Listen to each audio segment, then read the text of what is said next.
Hey guys, how's it going? I'm Peyton, or you can call me PK, and I react to music. I hope you like the intro. I just learned that last night, actually, so a work in progress, okay? It's a work in progress, but as you can see, we're back to reacting to Radiohead. Today, we're reacting to The Bends. Um, yeah, I was suggested this one again by the same friend that was suggesting me the first one and suggesting me all of them. So we're here, we're ready, we're excited. I have not listened to a song off this album yet. I do know that Fake Plastic Trees is pretty popular and it has gone kind of viral. I don't know if it was recently or if it was like before with some trends and stuff like that, but I do know it has been pretty popular. So yeah, but I have not heard it. Or if I did, I do not remember it. I wasn't paying attention, something of that sort. I do not remember it. So yeah, here we are. It's been a long time coming. I did say it was going to be a few weeks. Here we are doing it, after coming back from my little small hiatus. I'm excited, man. I'm really excited. Excited to get back into some more Radiohead. I do know this one's a bit more rock heavy compared to some of their other stuff. Again, just from what I have heard from other people. That's what people have told me, so we will see. We will see. But I'm very excited for this. So, with that being said, we'll get into track number 1, Planet Telex. Okay, we might get into track number 1, Planet Telex. What kind of reaction would it be if I don't have an issue with Apple Music? Okay, we have switched to Apple Music web player. So, we'll get into track number 1, Planet Telex. It should work this time.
I think he's really talking about like maybe a voice, like kind of the voices in his head, saying that can force them to, he can try to force them to come around whenever he needs them, maybe, or it could be like a self destruction type thing, but they won't come.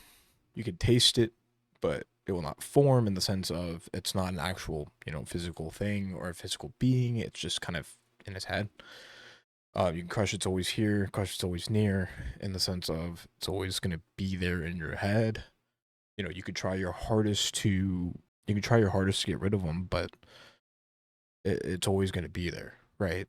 And then he goes on to say that everything's broken and everyone is broken. That kind of feels like it, makes it mean that. But anyways.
That was track number 1, Planet Telex. Yeah, I kind of think he's talking about, like I said, voices in his head a little bit, and kind of just explaining maybe the state of the world. Verse 2 kind of it kind of goes through the same thing as the first one. I mean, To me, walk it home straight from school kind of means that it's always going to learn, kind of what it can say, like I'm talking about voices in your head, what those voices can kind of say to you to get to you. And it's always learning based off your day to day experiences. And so to me, that's kind of what that means, is that it's learning from that. And this is in case you can break all of the rules in the sense of you can play with it, and sometimes you can let it get to you, sometimes you can do things like that, and that's just what it is. But reminded me a little bit of the opening track off of OK Computer, Airbag. It kind of reminded me of it a little bit, just sound wise. I really like the oscillation on the piano towards the end, in that last kind of chorus. Yeah, anyways, a good opening track. Now we'll get into track number 2, the title track, The Bends.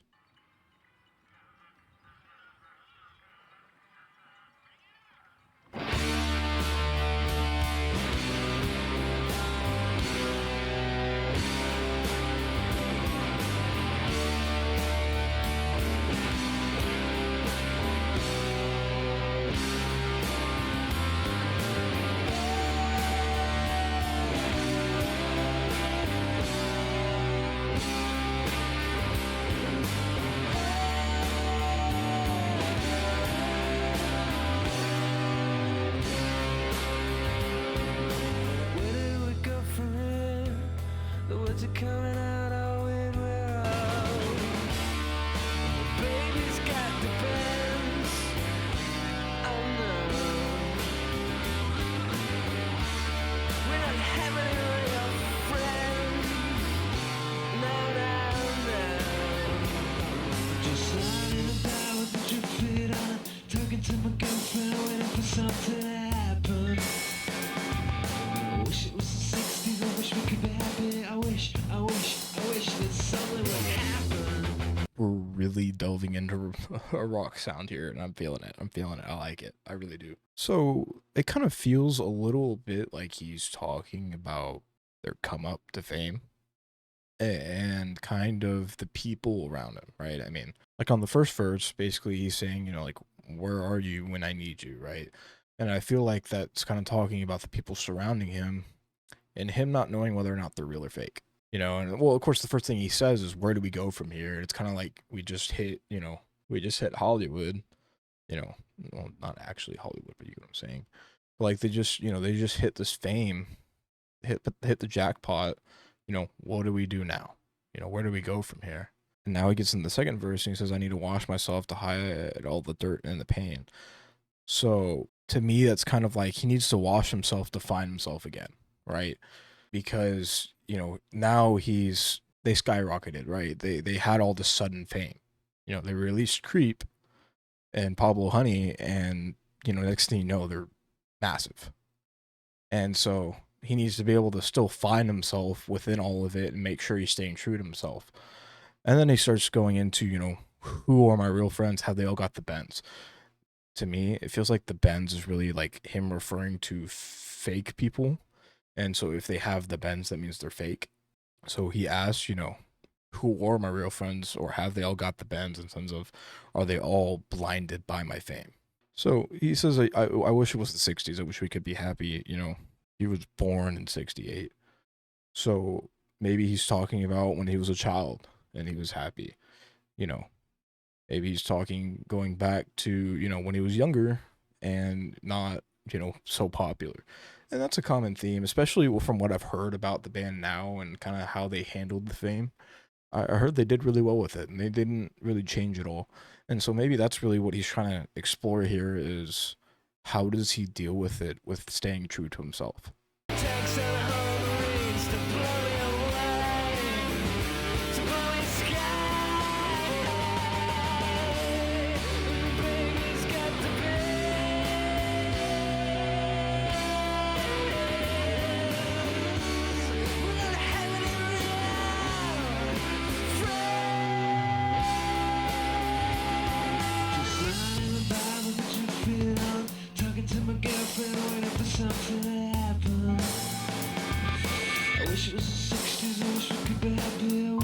I wish that something would.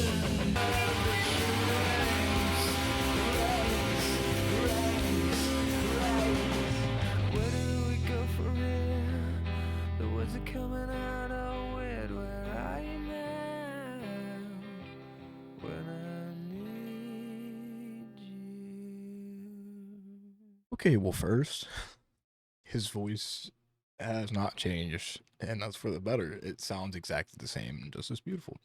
Um, anyways, him saying I want to, I want to live, breathe, and be part of the human race, kind of feels like relating back to what he said about washing everything off and scared there's not going to be anything underneath. It's kind of like he doesn't know yet how to handle the fame, and so he's really trying to figure it out, but he's not really happy with it right now. With the way he's handling, he doesn't want to be that famous, right? So he wants to live and breathe and go back to being a normal human. There's just one part in the Meeting People is Easy documentary, where they go into they're trying to go into a club and some guys heckling them and stuff like that. And they leave, and I have a feeling, well, and I feel like that's probably around this time where he misses being seen as normal, like a normal person, not being recognized and stuff of that sort.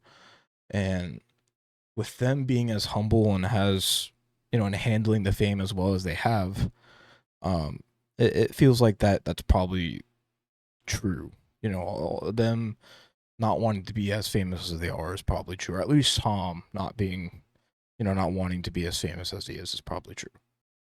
Another thing, him bringing up, he's like, they brought the CIA, the tanks, and the whole Marines and all this stuff to blow me away, blow me sky high. And to me, that kind of feels like he's kind of demonizing Hollywood in a way, or, just famous people in a way, I guess, where he's kind of just saying, like, they took me, and, it's not a great thing, right? That the military, came out and fucking blew me away, blew me up into the sky, and made me put me in this position that I don't really want to be. No, that's just how I feel the song's about. Again, as I always say, it's my interpretation. Some people might take it differently. Tom probably wrote it for a different reason, or it probably means something else to Tom, and that's just the way it is. I'm sorry. Okay, now we'll get into track number 3, High and Dry. Okay. Acoustic time.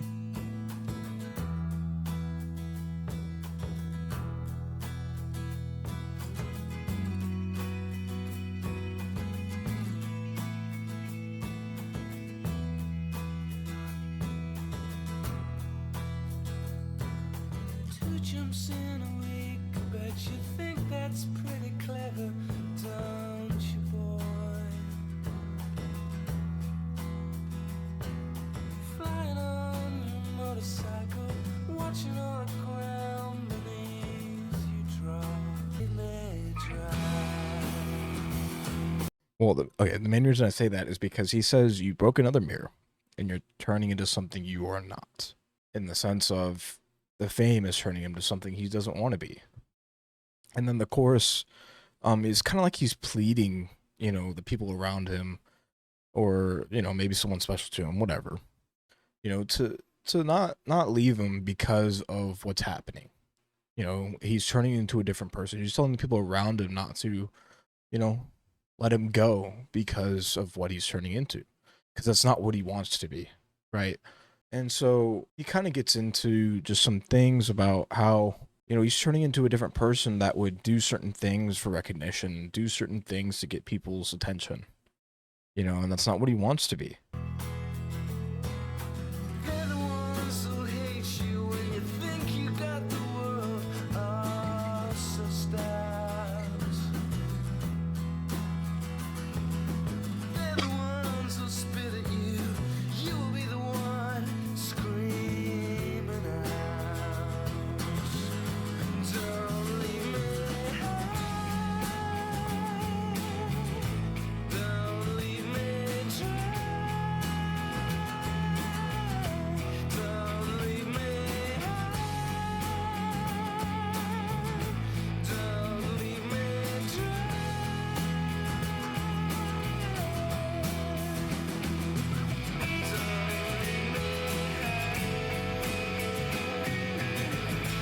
Don't leave me dry. Good song. But I was gonna say, it was giving me Coldplay vibes, and then I realized I'm like, wait, yeah, no, this is probably something Coldplay was inspired by. This album probably inspired Coldplay's earlier work, and that's why I was thinking that, because that guitar solo sounded very Johnny from Coldplay esque, and that's probably inspiration. That's probably where they got their inspiration from. That's probably where Coldplay got their inspiration from.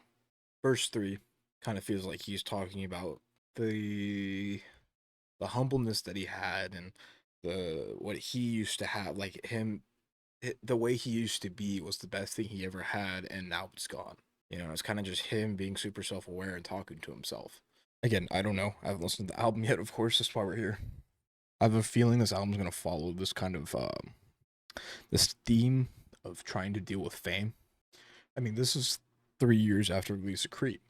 In a documentary, they were talking about how they were tired of playing Creep, and they didn't want to be known just for Creep. Right? They wanted to prove that they could do stuff. They didn't want to be a one-hit wonder. And that's fair, right? And I think they proved themselves, but it kind of feels like this is 3 years after, right? This is 3 years after the release of Pablo Honey and Creep. And they had just started to blow up. That's my official prediction getting put in. I put $200 on it. And for this to be true, at least half the songs have to be about dealing with fame. So I guess we'll see. I'm not losing my money. Promise. Now we'll get into Fake Plastic Trees. Track number 4. Again, though the song kind of blew up a little bit, I don't know if I'll recognize it. I don't remember it, right? So I can't tell you what it sounds like. I don't know. But we'll get into it. Track number 4.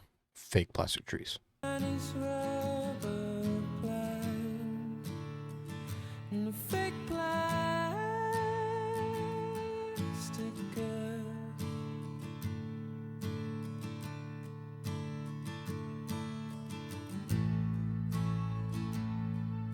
She bought from a rubber man in a town full of rubber plants to get rid of itself.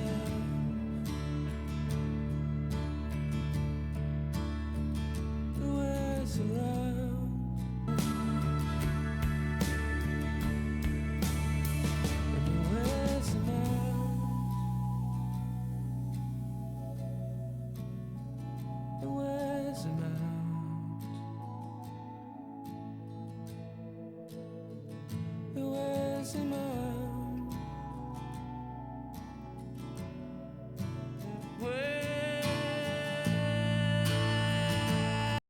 Okay, before that drops. So this kind of feels like it's giving the same subject matter as polyethylene off of Okay Not Okay, where it's kind of like giving talks around plastic can kind of destroy the world, while also kind of talking about a little bit of consumerism, you know, and it's kind of destroying everything, right? Talking about fake plants and talking about a flake plastic earth, and the sense of people replacing natural stuff with plastic shit, right?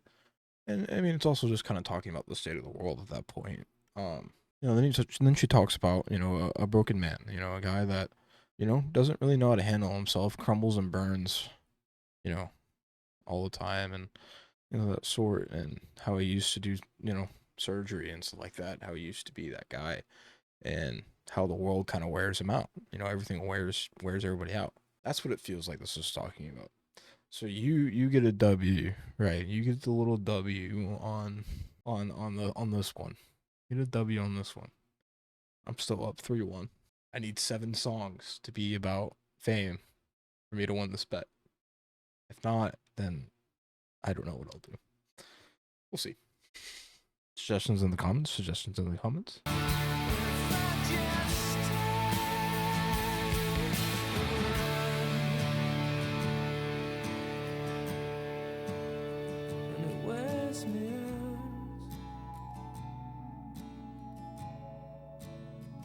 It wears me out.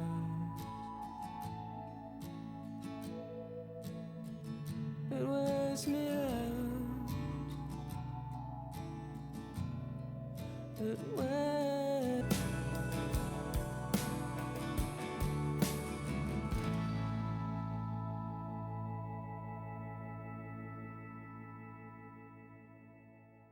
I don't know what it was about that outro. I don't know if it's the way he sang it. I don't know if it's what he said. I don't know if it was a combination of both.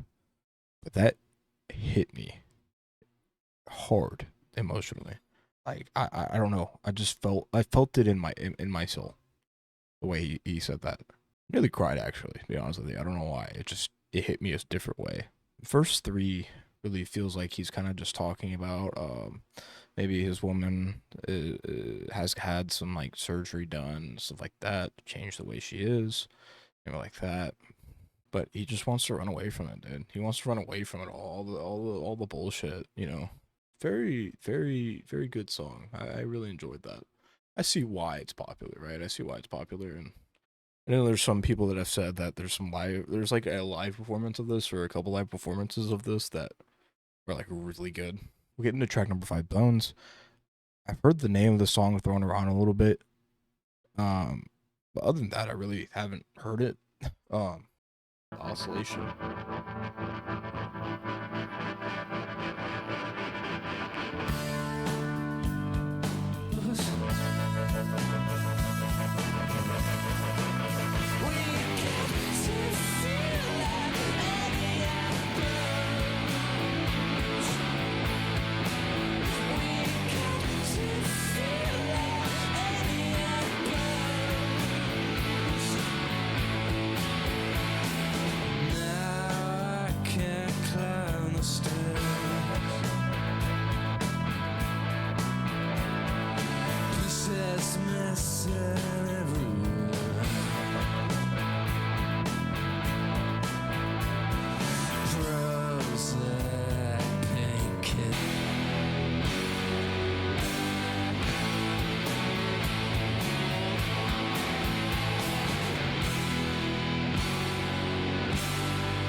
With that being the shortest song on the album, uh, I kind of wish it was longer. So far is my favorite.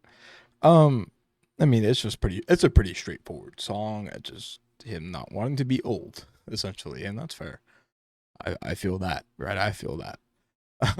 Yeah, I mean, I wish that was longer. There's not much to say about it, but I just really wish it was longer. That was very good. That's for out my. I love the way he sings that chorus. I love the way he sings that chorus. Okay, now we'll get into track number 6, Nice Dream.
So basically, I mean, I mean, of course, the title of the track's Night's Dream. It feels like I mean, the first verse he's talking about a dream. And maybe first two verses he's talking about a dream, right? Where, in the first, he's talking about they love me like I was a brother, protects me and everything like that. But it's just a nice dream. It's just something that he wants, but it was only a dream. And And that kind of shows when he says, now come home, in the sense of now get out of that dream and come back to your senses and realize what life actually is right now, and it's not that. Call my friend, the good angel, she's out with her answer phone. Second verse is kind of talking about this girl that he ends up trying to call to kind of help him with some things, but she's out with her answer phone. It's a machine that was kind of used back then, where it's kind of like our voicemail now, where instead of you answering the phone, it's a thing that records the voicemail. And so if she's out with her answer phone, that means that she doesn't really want to talk to him, because she knows that he'll call and she doesn't want to listen to it. So she took her answer phone with her, and since she has the answer phone, the C of his brain would electrocute everybody. That's kind of the way I took it. But I mean, again, a little bit more straightforward. I think some of these songs have been a bit more straightforward. It's pleasant if you choose for it to be pleasant, and it's darker if you choose for it to be darker. I mean, you could really think of it as just a nice dream, and that's great, and take it that way. Or you can take it as in, well, since it's a nice dream, that means life might not be too great right now. Okay, now we'll get into track number 7, Just.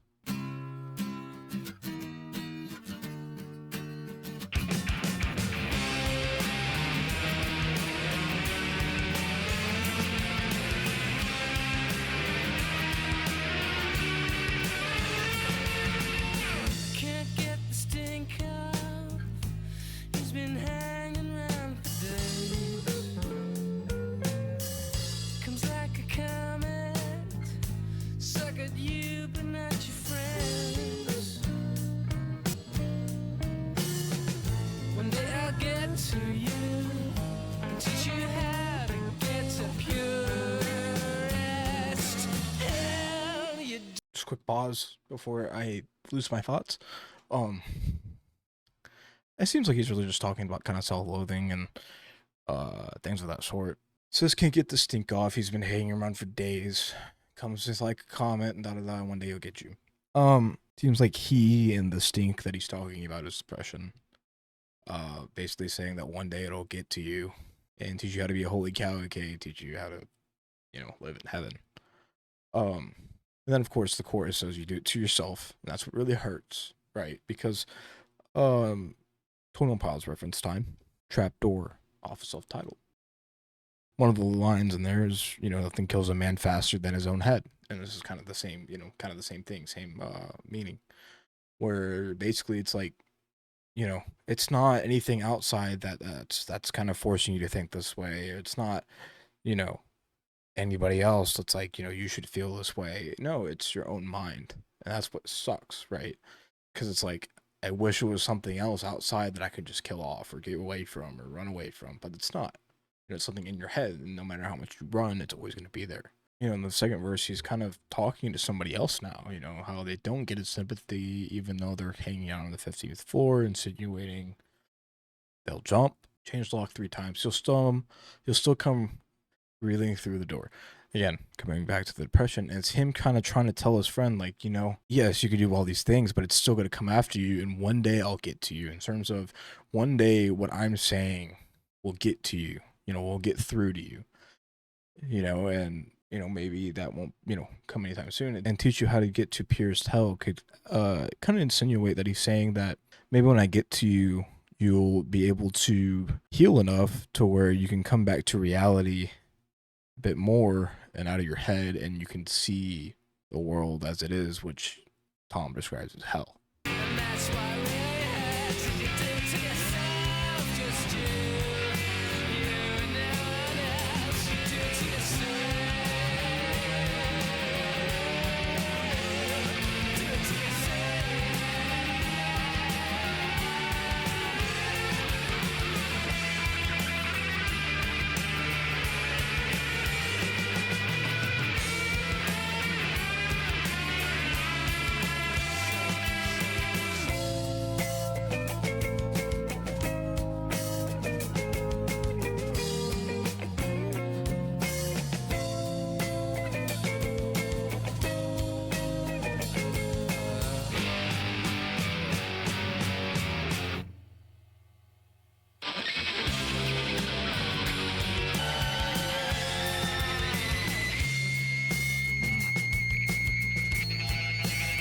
Yo, that's kind of hurting my fucking ears.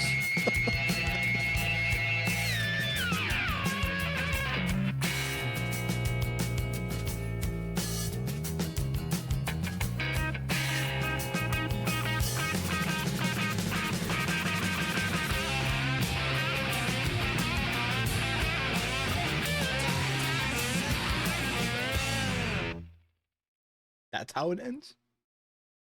I mean, okay. Really enjoyed the instrumental on this one. Really enjoyed the guitars. I like the mix up kind of in there. Towards the end, too, there's like that little section where the lead guitars are just a bit more jazzy, you know, almost, I guess. I don't know. Never mind, not jazzy. More like it's just kind of, it gives you a little groove, man. Like, it's a little groovy, a little vibey. Yeah, it's just, I mean, it's kind of a self-loathing song. It tells you how kind of a lot of things in life, and a lot of things that happen with depression and stuff like that, are, I mean, they're caused by you. And it's not like anything you can change in the sense of, yes, you can change certain things in your life to kind of help with it, but I mean, it's not anything you can change in the sense of depression's always going to be caused by your own head. There are things that can contribute to it outside, but it'll always be inside of your head. Okay, we'll get into track number 8, My Iron Lung.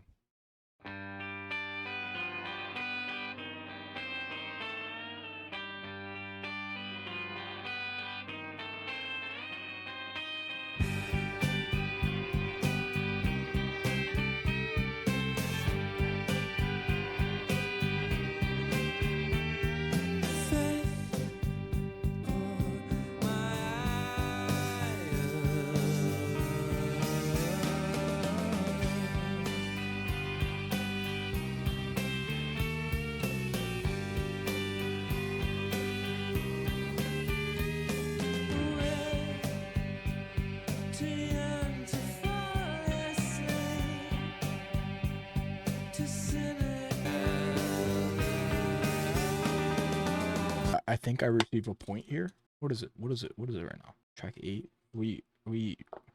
Fuck, we're tied, aren't we? We are tied.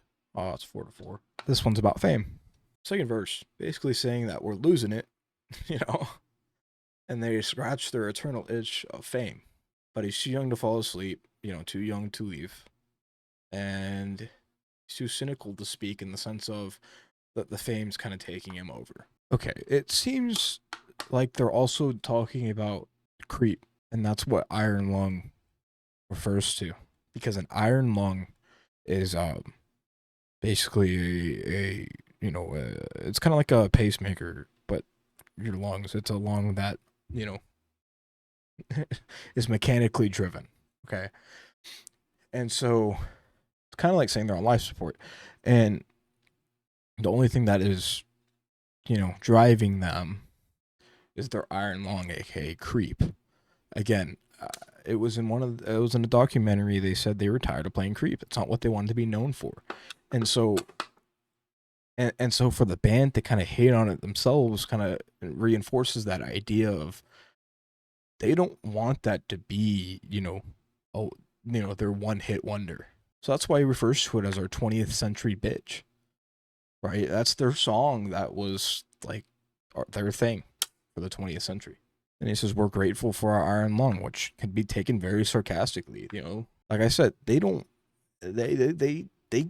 seem to like being in the spotlight very much, right? They don't like the fame. They don't like what it brings with it.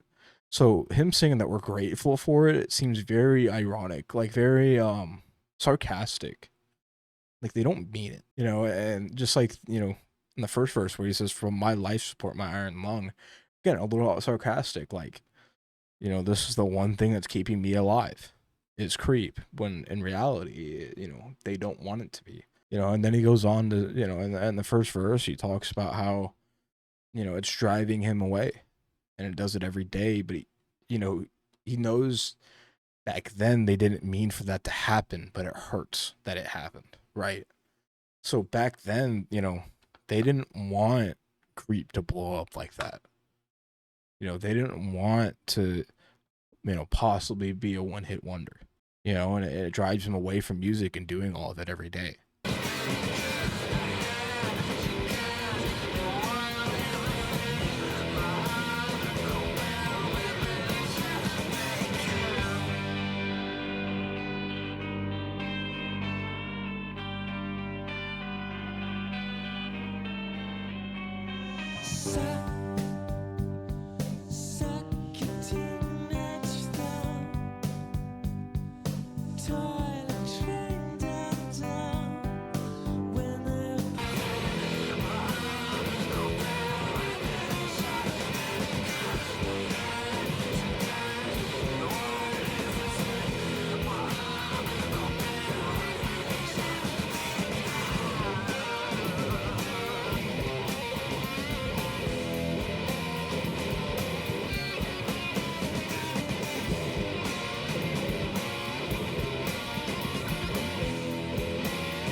Basically, in the for the third verse, it really reveals that yes, it is about Creep.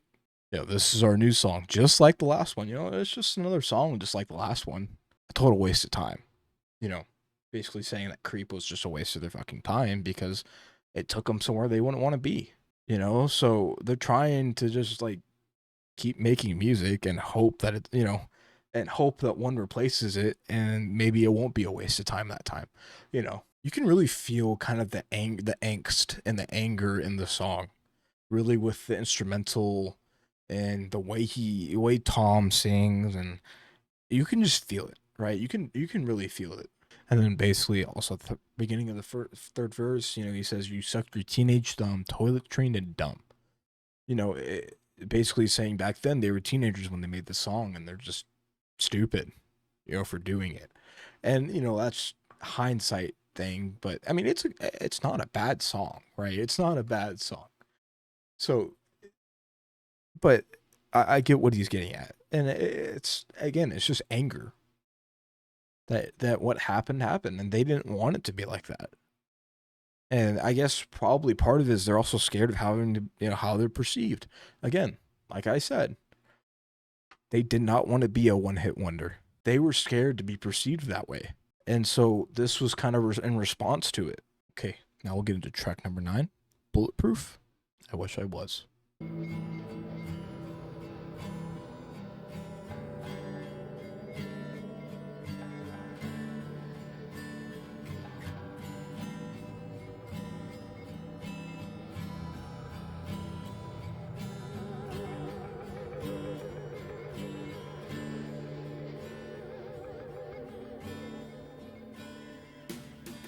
Limb by limb and tooth by tooth, staring up inside of me.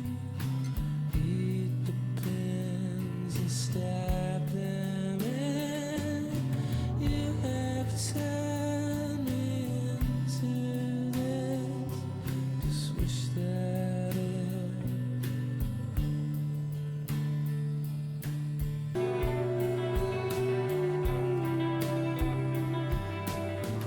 It kind of feels like this is kind of still kind of carrying on the idea of My Iron Lung with Creep, especially with the line that "You have turned me into this." Kind of just feels like he's dealing with some of the things that come with being famous and fame, and talking about how he wishes he was bulletproof. He wishes that he could take all of it, all the stabs and everything like that. I said this earlier with the with the Meeting People is Easy documentary. They kind of show some footage and stuff like that of people heckling them and people not liking them and stuff like that. And he kind of shows that he takes it in. He's pretty sensitive when it comes down to it.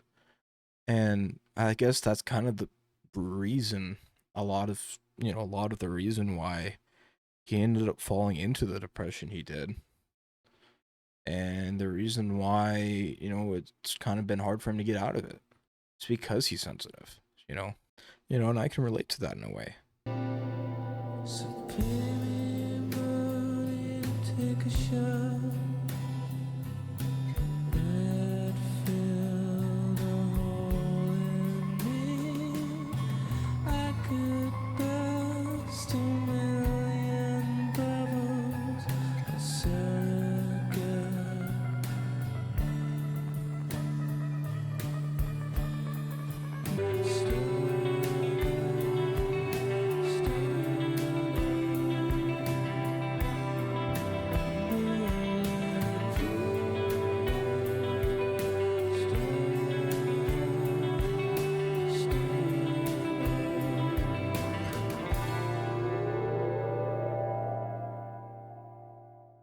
The third verse kind of again delves into the fame and egging him on. Well, now even though I am sensitive and I've told you this, just pay me the money and then you can say whatever you want. Even though it's not really what he wants deep down, he knows that that's kind of how it's been going, and it's a little ironic to say it, but and he knows that. Then he says, "I could burst a million bubbles, all surrogate." Saying that the bubbles would take the place of him and his feelings, and the bubbles can feel his pain, rather than him. So he just wishes that he was bulletproof, and he wishes that his mind was bulletproof. Okay, now getting to track number 10, Black Star.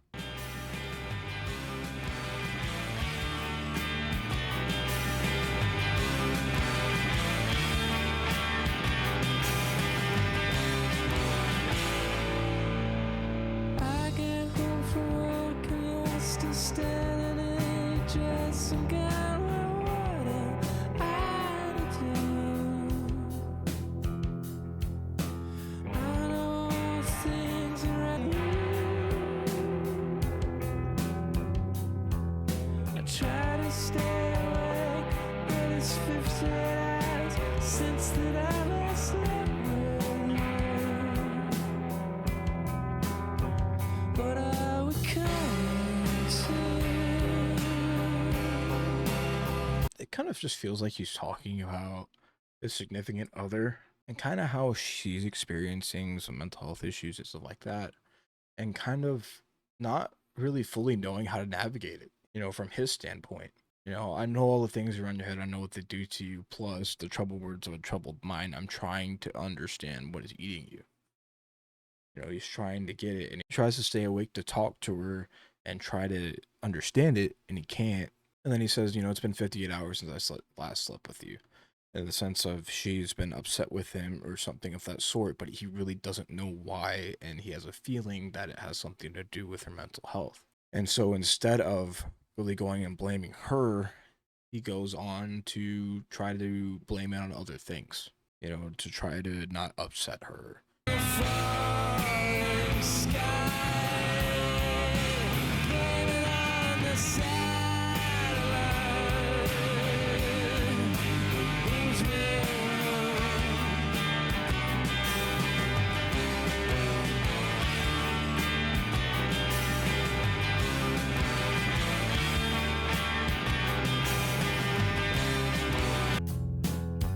But I'm coming to.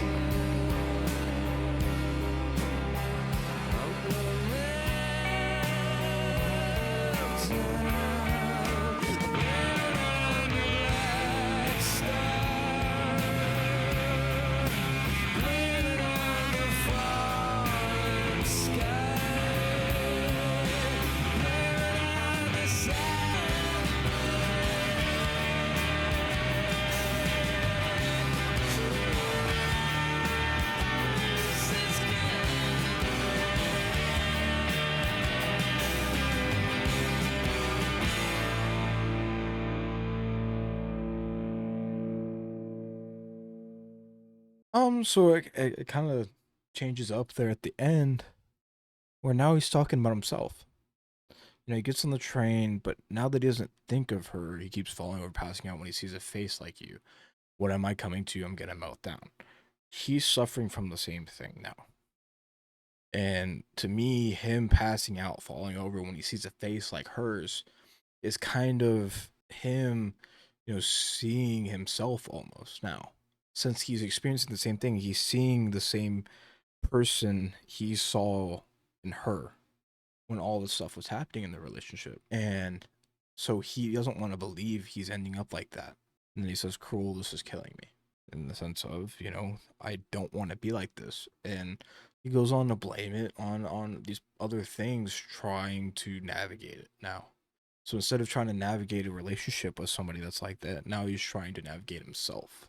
Okay, we get into track number 11, Sulk. Due to the little blurb right here, I kind of just did a little bit of research on it.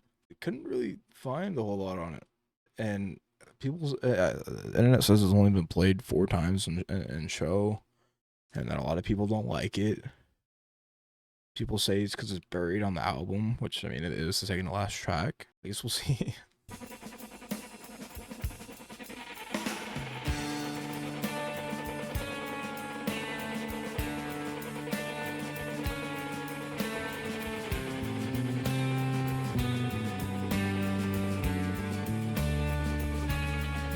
Through the big wall bats back. You sit there and it comes a river, ready to go.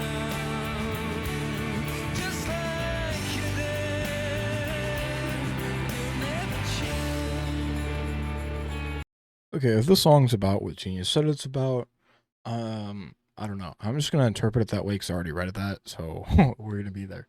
It seems like in the first verse they're kind of talking about how, it's kind of almost like a mockery, and basically saying you sit there and sulk, you sit there and bawl, in the sense of after it's done, after what they did was done, you sit there and you regret all of it, right? He regrets all of it, or the guy regrets all of it, and then he says you look so pretty when you're on your knees, disinfected and eager to please, in the sense of now that they caught him.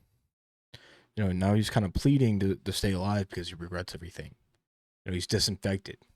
His mind doesn't think like that anymore. He's regretting it, and he's eager to please anybody just to be able to, not deal with the consequences.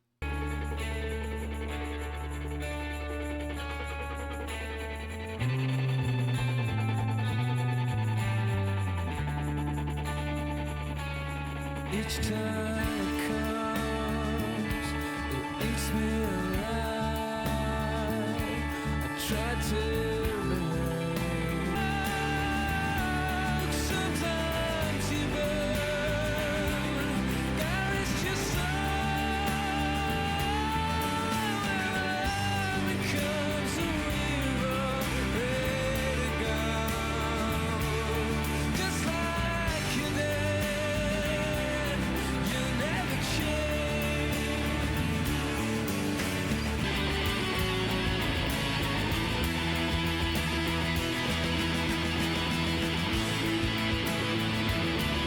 Sometimes you sound, sometimes you burn. God is just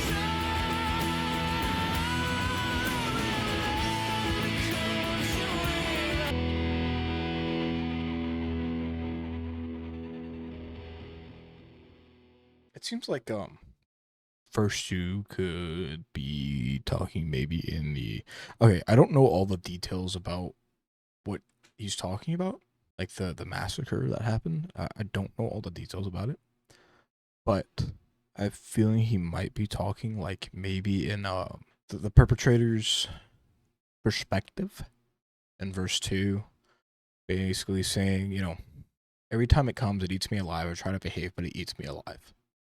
In the sense of, every time he thinks about it, and every time it crosses his mind, it kills him, and he doesn't like it, but he tries to behave in terms of he's trying to do better, but he can't. And so he declares the day a holiday, and he falls asleep and drifts away, in the sense of he declares that day as the day he's going to die, and he does so. Now we'll get into the 12th and final track, Street Spirit, Fade Out. rows of houses all bearing down on me. I can feel the hands touching me. All these things into position. All these things will one day swallow whole. This machine will not communicate these thoughts and the strain I am under. We watch out for a circle before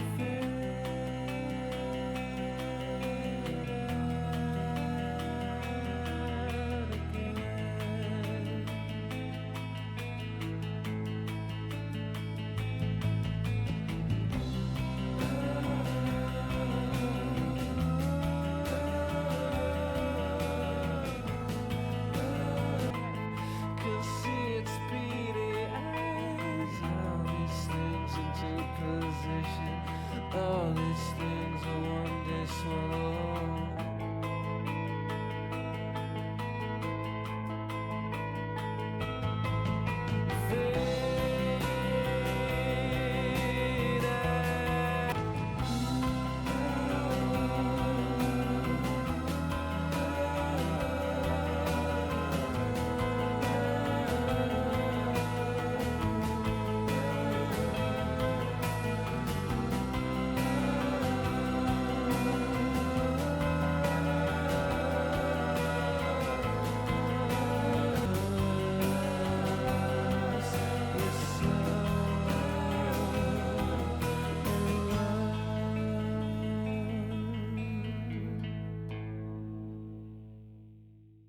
They have yet to miss on an outro. They have yet to do so. They have yet to miss. That was good. That was really good. Actually, I was kind of just feeling the music the whole time rather than really getting into the lyrics, to be honest with you. I was just kind of feeling it. Just listening, because I don't know. It just felt like I just had to listen to it, internalize everything, and that's how it turned out. And I think it was beautiful because of that. No, really good outro to the album. It really makes it just really fits, right? It really fits. It's really just a good outro for the album. Don't really have much to say about it. Again, I kind of just really listened and internalized a lot of the feelings that I was feeling while listening to it. It's just I'm gonna welcome myself back to Radiohead. I'm really happy I did this one. Actually, I was very. There was one point in this reaction where I was really actually happy that I was back doing this because I missed listening to it. But like I said, I just got a little burnt out for the time being. But we're back, right? We're back. Um, I don't know which one I'm gonna do next. We'll figure that one out. But I really enjoyed this album. Honestly, I think my favorite off the album was Bones. I don't know if that's like a bad opinion. If people are gonna shoot me for it, I hope not. That wouldn't be very fun. But, anyways, if you enjoyed this reaction and like to see me do these live periodically, you can check me out on Twitch at twitch.tv/pkreacts112, or you can check out the link in the description. I will make a post here on YouTube whenever I go live, or if I'm planning on going live that day. Right now, I've been very limited with streaming. I haven't chose to do a whole lot with it right now. I've been kind of just doing a lot of stuff offline because that's what I'm more comfortable with at the moment. But anyways, if you'd like to see the full uncut, unedited version of this, you can check out the Patreon, link in the description. And if you'd like to help support a college student, I have a link to an Etsy shop and a Redbubble shop in the description.